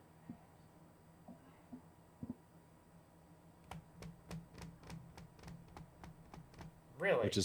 Which is one of the few regiments that I think you can actually do that with. Yeah, but I don't think you. The way regiments work is they As long as cannot it has a use your keyword. lore unless they have the keyword. Yeah. Okay. Yeah. So great. There you go. Black Talons. And I think the Black Talon Neve is a better hero killer than most other things here. Sure. As long as she doesn't get completely wrecked with the porcupine unit. Anyway. All right. So overall, I think a lot of other than Namardi, obviously, I think a lot of this stuff's overcosted. Seems like stuff went way up. I expect for the next like battle scroll, I would imagine these guys going down. I just think they're too expensive. I think all of the Achillean are really expensive, and then everybody else is cheap. is too cheap. Sure. Saves are obviously worse than before. Some of the big monsters and heroes are expensive, but they work well together. Like, again, we were talking about the Storm and +1 to wound, and what is it, +1 to hit for the Volturnos. So there are some synergies there. They just die very quickly. I'm gonna tell you right now what I'm going to see is a tournament list that someone's going to bring. It's just all Namardi. It's going to be all Reavers and then spellcasters to teleport them. Yeah, that's so gross, man. That's so gross. It's just, oh no, suddenly I've teleported now 80 Reavers that to being shoot you. said, there's also a lot of anti-shooting stuff now too. Like Fyreslayers, okay, yeah, you can't shoot me. I'm just gonna run up and kill you all. Yeah, that's fair. Yeah, so And you know what? If I can't shoot you, I'm just not going to teleport you to you that time. that's true. That's true. You're gonna have to shoot eventually sometime. Yeah. All right, and then tons of movement shenanigans. How many deep strikes do you need? Yes. Yep. It's just like once per battles for Fyreslayers. This is how many deep strikes. Yeah, for sure. Which is kind of odd because they're already quick movement, but whatever. I mean, sure. Yeah, they're already one of the fastest armies. I rate these guys A-. I think they're 3-2, maybe a 4-1. 5-0 is gonna be tough. I think a good player with a Namardi list can do amazing things. Sure. I think an Achillean list is going to suffer. Okay, fair. If it was Achilleans, I'd actually put it at like a B. If it's a Namardi and you have some tricksy things with it, I'd put it as an A. Okay, sure. Okay, let's move on. Last one, KO. I know you've played some KO games in the previous edition, so you should be a little familiar with this. Yes. My overview. Most of the army stayed the same, just made much simpler. No more fly high during the game. There's no quote unquote teleports. There's transports, which aren't necessarily the same thing, but no more quote unquote fly high. The way I see it, as far as the war scrolls that I see, low attacks but high damage for most heroes. You're doing it's like 3 attacks, 2s, 3s, 2 red, 3 damage, right? So it's like little chip damage if you can get them through. I think it's going to take a lot of time for transports to happen, because now basically what happens now, and we'll get to we'll talk about it in the next slide, but essentially you're going to have to move all of your units with the boat that you're moving. So it's going to take a little longer to move everything, but at least everything's on the table now. Yeah. I don't really think it's going to take that long because they're not going to have that many models in the first place. Fair, yeah. And then little to no ward saves. They definitely struggle with this quite a bit. Yeah, I think their biggest weakness is how easy it is to kill things that are not sky vessels. Correct. And getting into combat is real bad for them. Oh yeah, It's there's not like good for them. 3 melee units, and if anything else gets into melee, you're kind of screwed. Yeah, you just can't do a whole lot at that point. I mean, although a lot of the heroes have shoot in combat, but they'll probably be dead by then. I don't know. I don't know. Time will tell how this army. I know a lot of like heavy KO players are, at least on the Discord, is they're not super happy about this, but you know we'll see. We'll see how it shakes out. And I have changed my opinion on these guys Okay. after I've had a lot of had a number of games. Gotcha. All right, so let's go to their battle traits. Really simple. They've got a deep strike, and then the units that are in the boat can come down with them, wholly within 6 inches, still outside 9 for everything. So no more deep strike can put your units ahead to get a better charge or anything like that. You can't do that. Nope. And then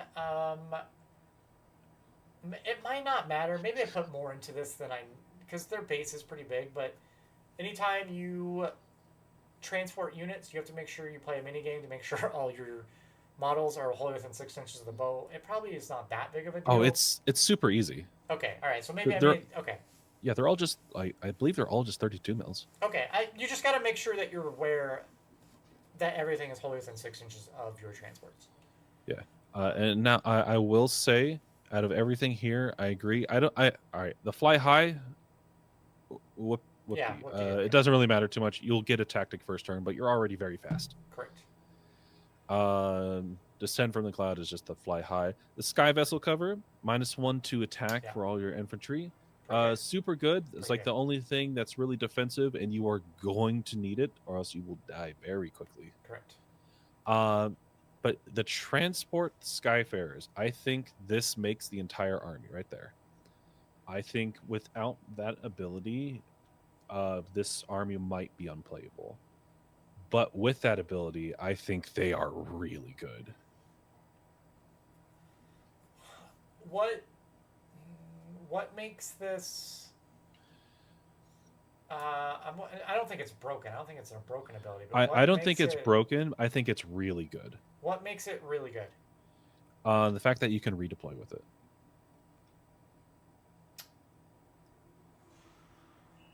Credit non-charge. Oh, I didn't think about that. Yeah, you can force your opponent to have a minimum of a 13-inch charge if you do this correctly. I gotta think about this. So reaction to credit non-charge move ability for okay. So redeploy.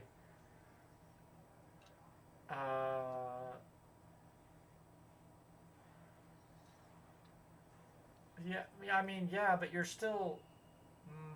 So, think of it this way. Okay. This is how I describe it. You have a ironclad, and you have a whole bunch of thunderers, or whatever you want.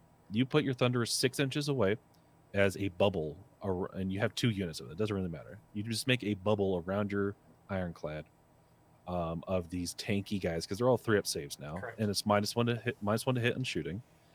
Your opponent gets right up to them, so they are now 3 inches away from them, or 9 inches away from your ironclad. Okay. You then go ahead and redeploy after they've done all their movement. There's a way to have a minimum of a 4-inch redeploy, and then you just take all those guys. It's not minimum 4-inch. It's roll 2 dice. Oh, is it roll 2 dice? You take so you can still get a shitty roll, but I see what you're saying. Oh no. If you roll 2 snake eyes, you move your ironclad back 1 inch away from them, and you take all those guys that were in front of them, and you just move them behind your ironclad. And so now you made it from a 3-inch charge to a 10-inch charge if you rolled snake eyes on a redeploy. Yeah, but they're still getting into the boat. Yeah, on a 10-inch charge. If you roll 2 snake eyes. No. You redeploy, you roll 2 dice and pick the best one. Yeah, exactly. So I moved 1 inch back with my ironclad, Oh, because you're already. I'm trying to think of this because I'm trying to put it in my head on how you're getting so far away with 1 inch. Yeah, because your opponent is right now. You can't be in combat, and so you 3 inches. screened them. Yeah, you screened them with your your thunderers yep. or whatever. So now they are a minimum of 9 inches away from the ironclad itself, because your infantry is 6 inches away Correct. from Yep. your ironclad. You then take your ironclad and you move 1 inch away Oh, from and then your you put all the opponent. guys behind him. I get what you're saying. I get what you're saying. Yep. As long as you keep that distance, I keep thinking the boat's further up than what it is. I see what you're saying. You're making sure that the boat is always 6 furthest away as possible. I get what you're saying. Yeah. I get what you're saying. Okay. You take your infantry and putting them at the bare Got minimum of the 6 Got inches. it. Got it. Okay. Yeah. And so, yeah, Snake Eyes with redeploy, it's a 10-inch charge. Anything higher than that's 11, 12, 13. Sure. Okay, fair enough. Fair. Yeah, that's And, pretty like, good. I think think pretty good. that makes this army. Okay. All right. I'm on board. I think that's pretty good. Yeah, I'm moving the Skyfarer's ability up to like an A+. It's really good. I didn't think about that. Without, if they FAQ it to where you can't do it on redeploy, which I kind of think they should, to be honest, then I think they go down in stonks really bad. Okay, fair. All right. Well, that's good to know. See, you learn something new every day. That's good, man. I might take KO this weekend. So here's the thing, and I'll also get into this like at the very end. It can turn against you if you are not prepared for it. We'll go over it at the end. Yeah. I definitely want to get your takes on this because the only 2 armies that I'm taking this weekend are either KO or Fyreslayers. It's one of the two. So fair. Okay.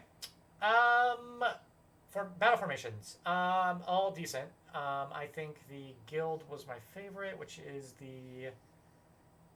This is the one where you get the extra artifact, and we'll get to the artifacts. They're all once per game, but I'm almost gonna always pick this one, honestly. All right, they're so good. They are. All good. of these battle formations are so They are good. good. They are good, but in my opinion, I just think because of the way you pick the artifact, it's not part of the list. It's in your deployment. I just like that because I can tweak my list to play that's against. fair. But these are all good. These are all good. I don't. All right. So Iron Sky Attack Squadron.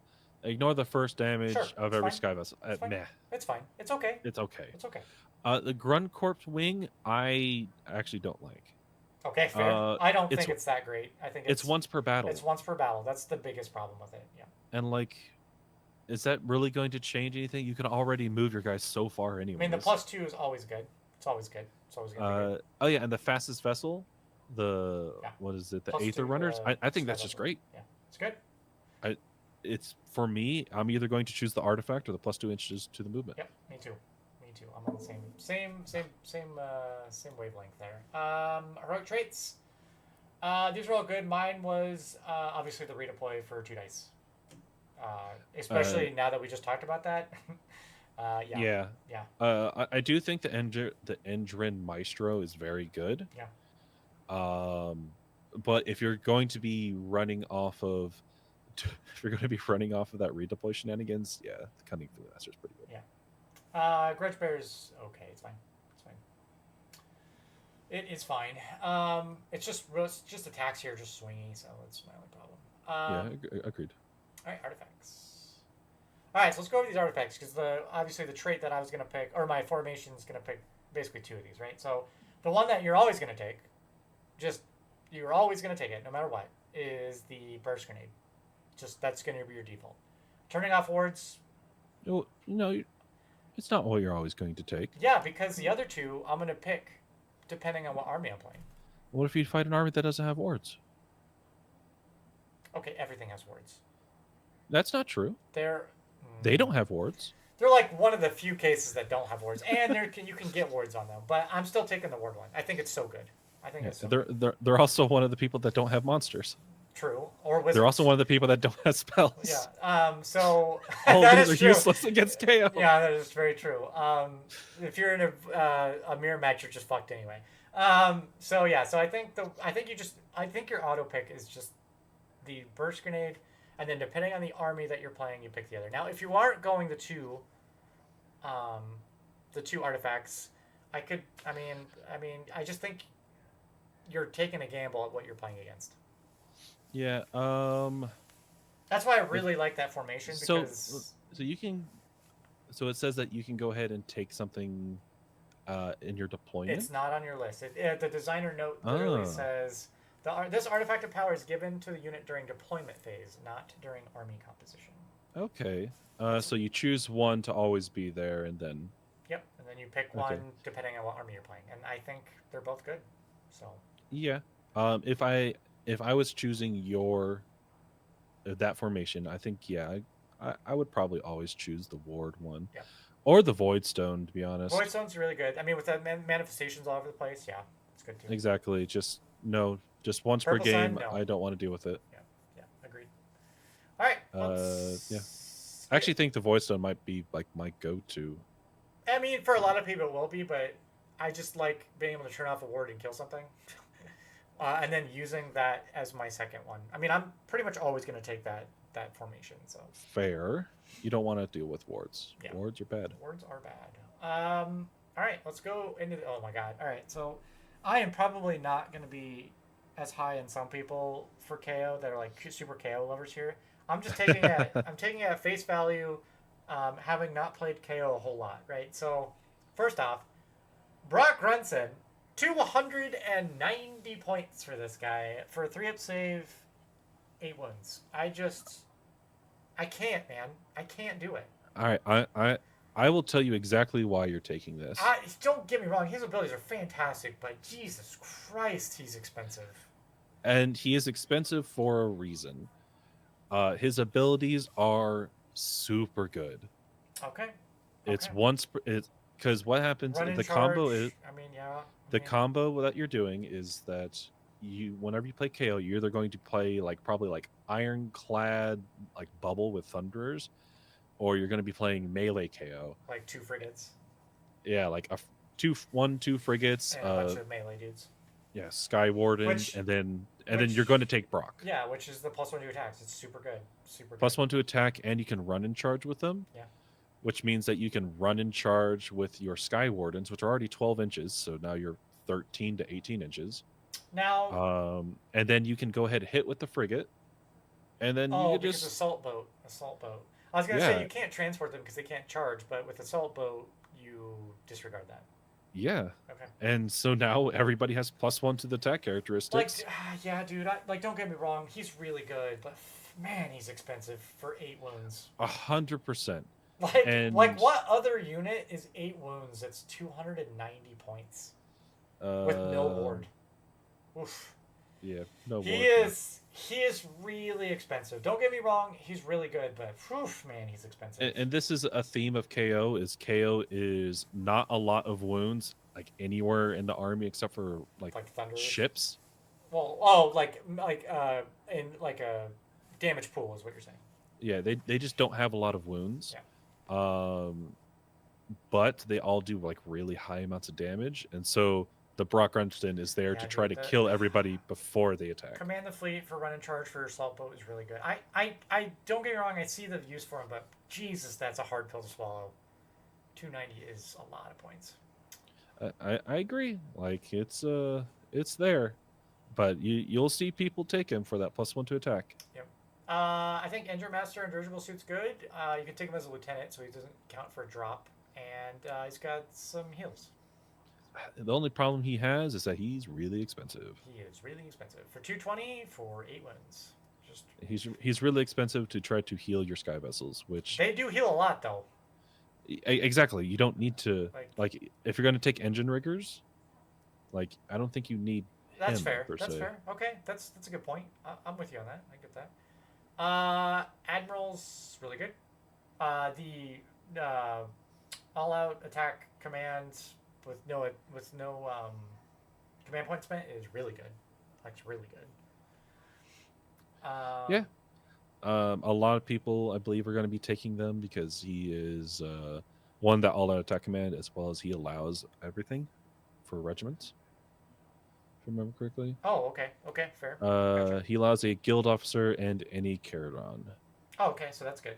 Yeah, then you definitely will you'll see him. So if you want multiple sky vessels, you can just Yeah, that's Take him. actually that's a good point. It's a very good point. I didn't even think about that. Yeah. All right, cool. Navigator's pretty good. God, the Um, Navigator's my bane of my existence. he's 130 points, man, for this little He's guy. 130 points. Uh, you'll take one, and then thankfully they lowered the range of his little debuff Still ability. good though, 18. Yeah, It's still really good. it's still very good, but at least it's not 30 inches like it was before. Yeah, and then you add 3. Does it? Let's see. Oh, and it's for each one, so you could. Wow, you could. Depend. I mean, Yeah. it's swingy, right? It's swingy, but boy, you roll Hey, a couple sixes. worst case comes to worst, he's an unbinder. Yeah, true. For 130 points, sure. Drecky Flint. I said pass. A lot of people like this guy. I don't know about him. I mean, the reroll charge. Was it reroll runs and charges? Is that what he has, right? He's reroll run and charges for the Aisling, for the whatever. For one frigate, which if you take Brock, I can see. Yeah. Because now, like, the rerolling run and charge, and they can run and charge, and the frigate's going to be in battle anyway, so +1 to its damage. I can see it. He's also fairly good with his range, 2d6 attacks at 3s. How many points is he? 180. Compared to everything else, he's not that much. I don't know if I take compared to Brock. I'd probably take Brock over him, to be honest. If it's that point, if he's 180 or 290, I don't know. That's a lot, though. I don't know. It is a lot. I could see them being a combo with him and Brock, but that's about it. Engine Master, got another good one for healing. He's also Lieutenant, so it's on a drop. Code Right is just a pass. It's garbage. The Code Right's very funny.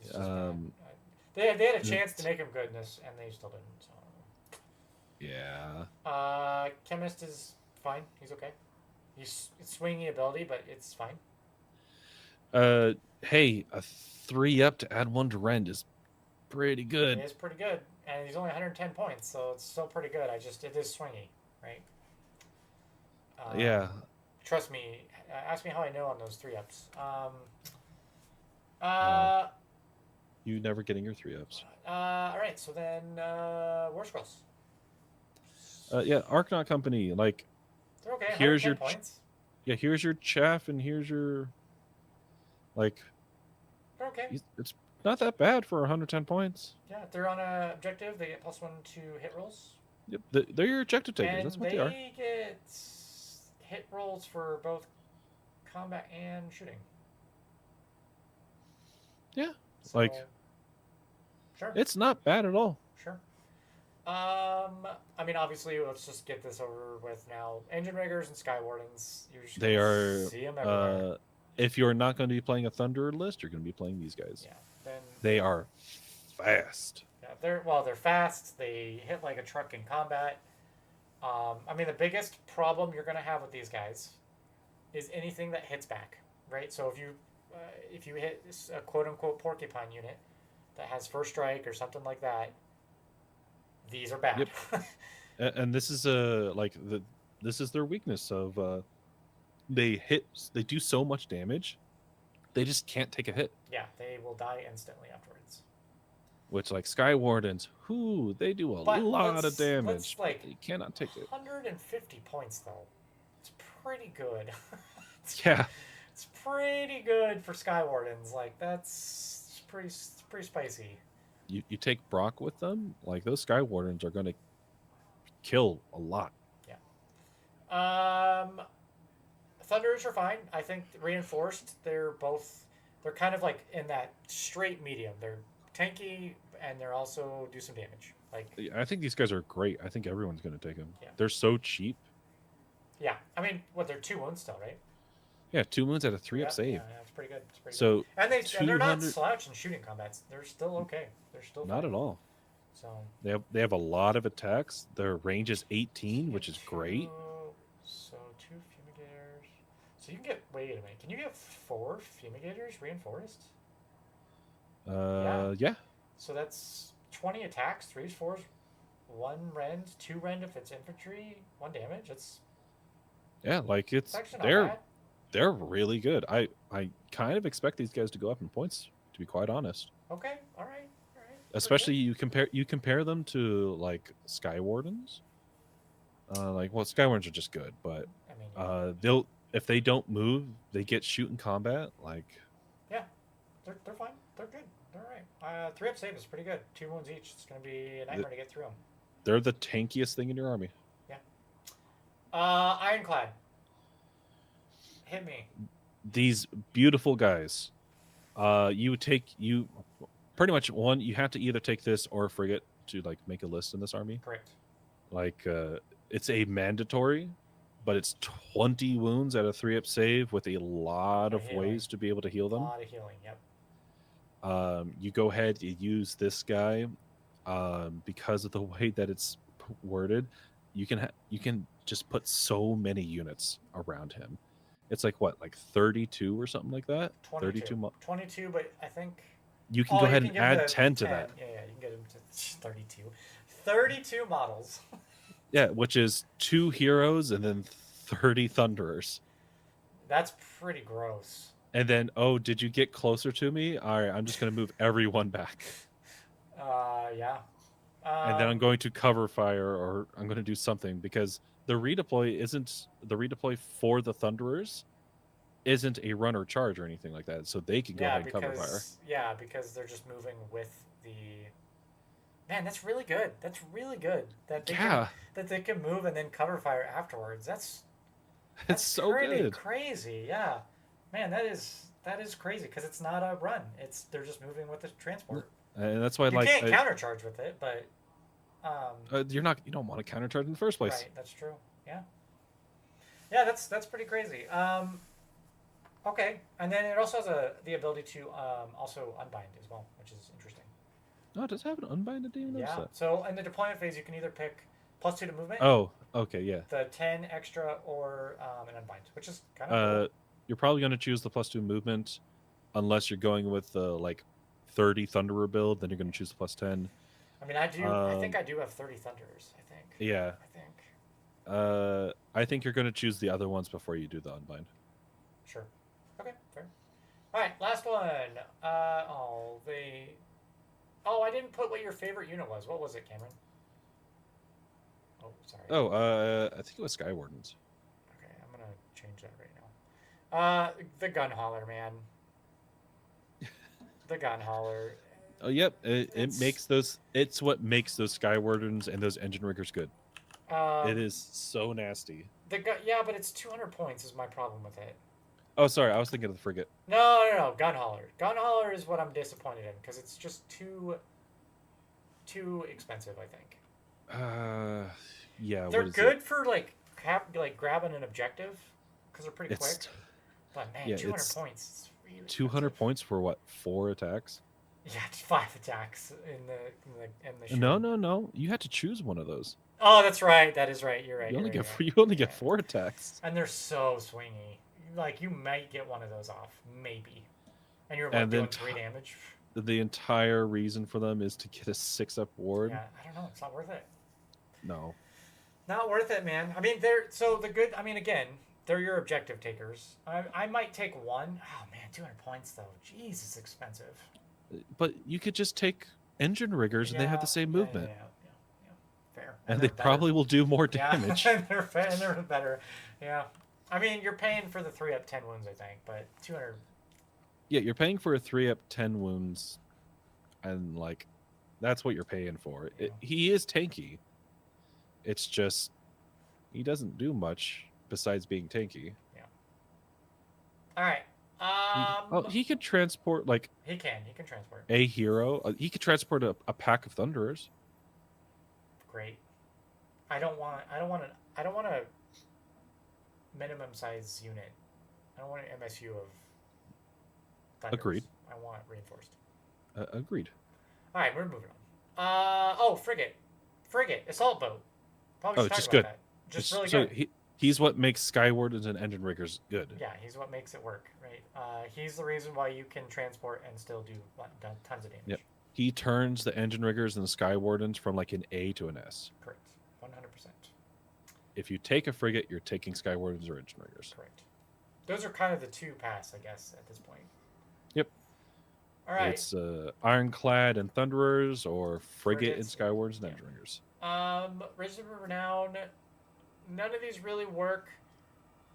I said Saviors for Cinderfall just for some magic resistance, but I like the Black Talon one. Sure. I mean, again, they're versatile. You can put them in anything. Yeah. You actually have a melee person that can survive. The one problem with this, though, is you're already slammed for points. So being able to free up 320 points is going to be tough. Yeah, I agree. So, but you get a spellcaster and a melee hero, and some melee guys you also get free take a point. Manifestations. So yeah, like you do gain a lot for taking them. Yeah. I wish I had them. I don't have them. I don't have Black Talon, which sucks. I have some unbuilt. Well, I need them built, Cameron. Doesn't help me. You got a few days to build them. I can't even build my freaking flesh eater quartz, okay? All right, we're moving on. Army of Renown is garbage. Can we just move on? Yeah. They're garbage. Just they're bad. they lose the thing that makes them unkillable. All right, let's go into the summary for these guys. Again, you want to keep away with the heroes as much as possible, which I guess is a lot easier now that we've gone over this conversation. I said, is this more of a melee army now? I feel like a lot of the shooting, it just feels to me like, yes, like Brock does 3 damage on like 3 attacks if you get them through. I feel like it's chip damage though. I don't think you're going to be removing units from a shooting perspective now. I don't know. 10 Thunderers could probably remove something. Not like especially if you increase their rend. Like I just feel like everything being on like 4s and 3s, 3s and 4s, like 1 or 2 attacks. Like I just don't feel like the shooting has enough presence to really remove models. Yeah, like you had to build into it, like Admiral plus the hits. Then you have that's fair. +1 to rend. Like you really had to build into it. And that's why it brings me to my next point, which is I think the hammers are mostly going to be engine riggers and skywardens. And are we back to just spamming those? So you're either going to spam engine riggers, skywardens, or thunderers. Those are the only. Sure. I don't see people spamming Arcanaut Company, though you might see a few of them, just for objective taking. That's it. Yeah, but would you rather have that or you'd have thunders? I mean, I guess they're way cheaper. It's the cheapest unit. Yeah, that's fair. All right, so my after playing a few games, I'm changing my opinion on these guys. Let's hear it. So I think they can get countered way too easily. Okay, fair. Because of the creation of how cover terrain works, of -1 to hit, really affects them. As well as the biggest thing is obscuring terrain. If you put yourself on obscuring terrain, you shut down like 80% of the damage this army does. Well, okay. Maybe we break these into 2, because I think from maybe a Thunderer shooting perspective, you're right. But frigate charging? So here's the counterpoint to the frigate charging is cover fire. Cover fire really hurts them, because if you want to get the best out of everything there, like you still need -1 to hit though. Yeah, but you were already -1 to hit. No, that's what I'm saying. I'm just saying you're -1 to hit from them shooting at you with cover fire. Yeah, I was already going to take that penalty anyways, and they have 6 wounds. That's right. Your cover fire is already -1 to hit, as you're saying. All I need to do is 6 wounds, and then I kill 3 wardens. So let me say this. So far, and I haven't played many games, so far I haven't found a lot of shooting. I'll tell you, I have, and it hurts. Oh, yeah, you played Skaven. I played Skaven. Was it Henry, and did you just use a bunch of shooting? Oh, yeah, 12 Jezzails. Oh, my God, 12 Jezzails? Jesus. I also played an army of all Hurricane Archers. How'd that go? Obscuring saved me. Okay. And then I moved forward, and then I moved forward, and he cover fired and killed Radicard in one shot. Also, keep in mind, and I do recommend people go watch the Season of War video, but obscuring has nothing to do with visibility, so just keep that in mind. Nope, it's just shooting. It's literally all there for shooting. It just And means you know what? cannot That shoot. is all you need. Right, I know. I just when you hear obscuring, you automatically think not visible, but that is not the case. Nope, still visible. And like out of my games, obscuring wins games. I completely shut off a Scryer army in two full rounds just by being next to obscuring. Yeah. And then you just couldn't do anything. Yeah. All right. So what I'll did you put about a B plus. Okay, I was gonna say, what do you have? B plus. Okay, so we're on the same page. Cool. That's it. That's all we got. So, I think next show we're gonna do is we're not gonna do 3 armies again. Well, because these are 3 shorter ones. I think we're gonna do Stormcast and Lumineth. Just put those 2 together. Gosh, you want to do both of those at once? Lumineth doesn't have that many units, do they? They have a lot of heroes.